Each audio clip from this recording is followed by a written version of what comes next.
کبھی کبھی انسان بہت بے بس ہو جاتا ہے، چاہ کر بھی اسے خاموش رہنا پڑتا ہے۔ وہ صبر سے کسی معجزے کا انتظار کرتا ہے، نام آنکھوں سے اپنے رب کی رحمت کا منتظر ہوتا ہے، اور پھر قرآن پاک سے اللہ کا جواب آتا ہے، اور جلد ہی آپ کا رب آپ کو اتنا دے گا کہ آپ خوش ہو جائیں گے۔ لوگوں کو لوگ مل جاتے ہیں، کوئی کسی کے بنا نہیں مرتا۔ یہ والی کہانی پچھلی صدی کی تھی۔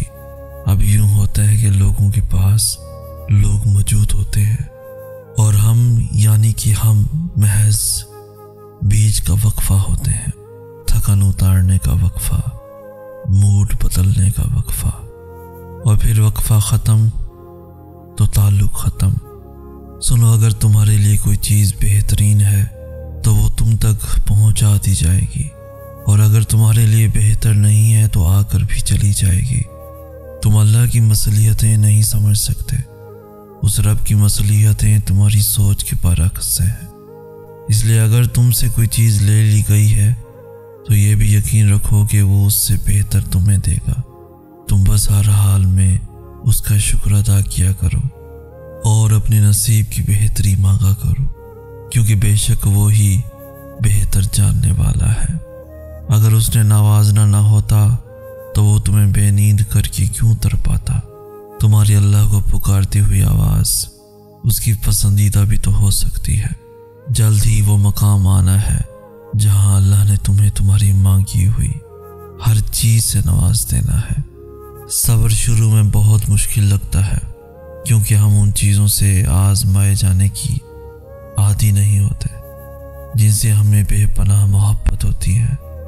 تب ایسا لگتا ہے جیسے دعائیں بھی بے بس ہو گئی ہیں، لیکن پھر جیسے جیسے وقت گزرتا ہے ویسے ویسے چیزیں بدلنے لگتی ہیں۔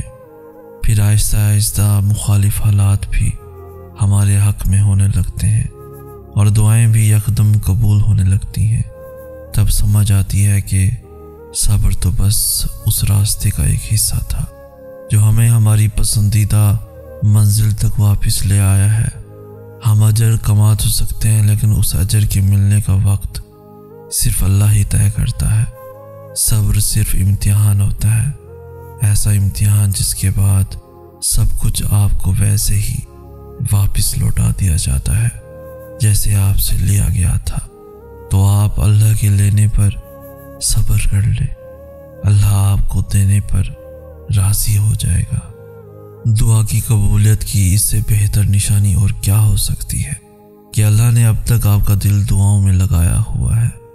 دعا میں اتنی طاقت تو ہوتی ہے کہ وہ لکھی ہوئی تقدیروں کو بھی بدل سکتی ہے، اور جس رب نے اپنے بندے کی دعا مچھلی کے پیٹ سے سنی، پھر وہ کیسے تمہاری دعا نہیں سنے گا؟ جو بات تمہارے دل سے نہیں نکل رہی، جان لو کہ وہ ہوگی ضرور پوری۔ دعاؤں کا سلسلہ تم جاری رکھو۔ اللہ چاہتا ہے کہ تم مانگو، بار بار مانگو۔ جب تم اپنی من پسند چیز اس کی حفاظت میں چھوڑ دو گے، تب اسے الحفیظ پاؤ گے۔ اللہ تمہارا صبر ٹوٹنے سے پہلے کن کہہ دے گا۔ کیا اس نے تمہیں انکار کیا؟ خود سے انکار سمجھ لینا تمہارے ایمان کی کمزوری ہے۔ کیا تمہیں اللہ پر یقین نہیں؟ تم مانگ کر تو دیکھو، اس کے لیے کچھ بھی ناممکن نہیں۔ یاد رکھو، اگر اس نے تمہارے دل میں کچھ ڈالا ہے تو نصیب میں بھی وہی ڈالے گا۔ یاد رکھنا، راہیں جدا ہو جانے سے مقدر جدا نہیں ہوتے، اور جو اس بات کا یقین رکھتے ہیں اللہ ان کے لیے ایسے وسیلے بناتا ہے جو کسی کی بھی نظر سے گزرے نہیں ہوتے۔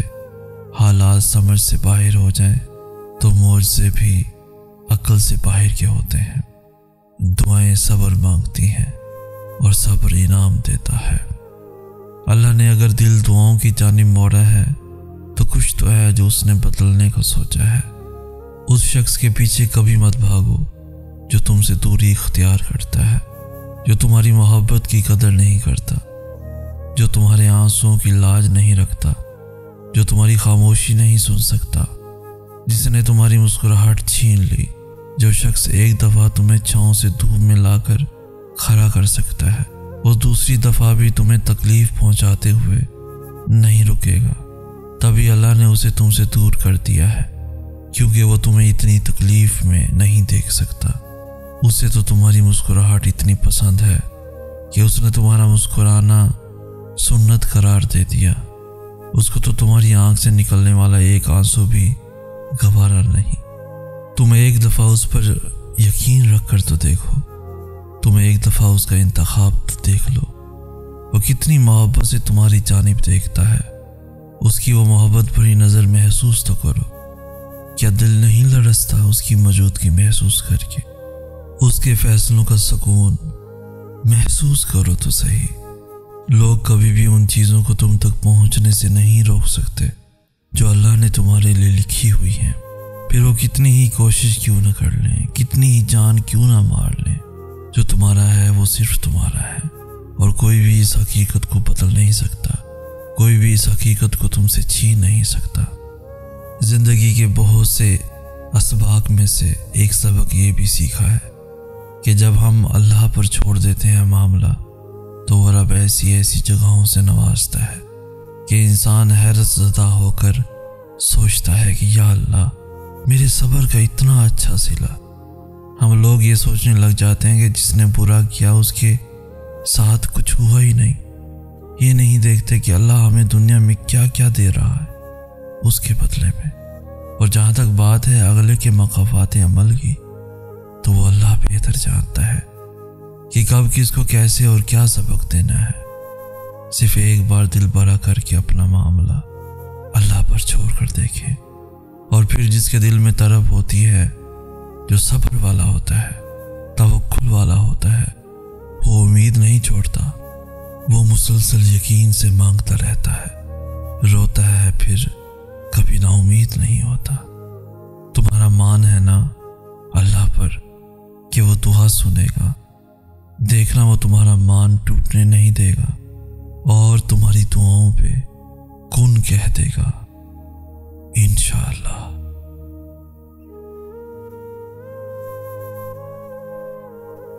کبھی کبھی انسان بہت بے بس ہو جاتا ہے، چاہ کر بھی اسے خاموش رہنا پڑتا ہے۔